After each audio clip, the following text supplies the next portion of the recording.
হুট করে আঁখি এখন ঢাকার বাইরে। এই রমজান মাসে আঁখি হঠাৎ করে কেন ঢাকার বাইরে গেল, এটাই হচ্ছে সকলের প্রশ্ন। আজ 2-3 দিন কিন্তু আঁখি তার আইডিতে কোনো রকম কোনো ভিডিওই পোস্ট করে না। হুট করে দেখা গেল যে আঁখি গাড়িতে করে রওনা দিয়েছে।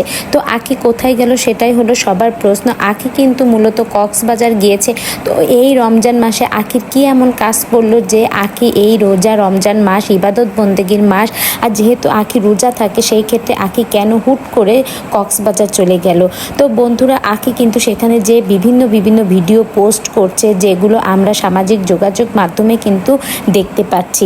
সেখানে দেখা যাচ্ছে আঁখি খুব হাসি খুশি হাসে এবং খুব প্রাণচঞ্চলভাবে কিন্তু বিভিন্ন ধরনের ভিডিও শেয়ার করছে। সে সমুদ্রের সৈকতের পাশে, এছাড়া সে সূর্য অস্ত যাওয়া পর্যন্ত দেখেছে। তো হুট করে আঁখির এই চলে যাওয়ার কারণ কি? আঁখি কিন্তু আমাদের আগেভাগে কোনো রকম কোনো নিউজ দেয়নি। আঁখি কখনোই কোনো ধামাকা আসলে সেই ধরনের নিউজ দেয় না। তবে এবার কিন্তু হুট করে আঁখি কোনো কিছু না বলেই চলে গেল ঢাকার বাইরে। তো বন্ধুরা, একটা কথা বলতে পারি যে আঁখি কিন্তু অনেক বড় কাজ করে। বিভিন্ন কাজের জন্য কিন্তু আঁখির বাইরে যেতে হয়। তো হুট করে এখন এমন কি কাজের চাপ পড়লো যে আঁখির ঢাকার বাইরে যেতে হলো, তাও আবার কক্সবাজার না অন্য কোনো কিছু রয়েছে।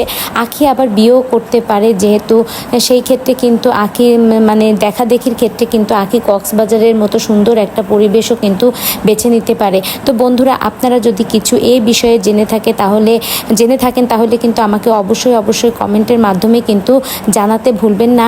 আর একটা কথা আপনাদের না বলে পারছি না, যদি আপনাদের কাছে এই ভিডিওটি ভালো লেগে থাকে তাহলে অবশ্যই একটা লাইক করে আমার সঙ্গেই থাকবেন। ধন্যবাদ আপুরা।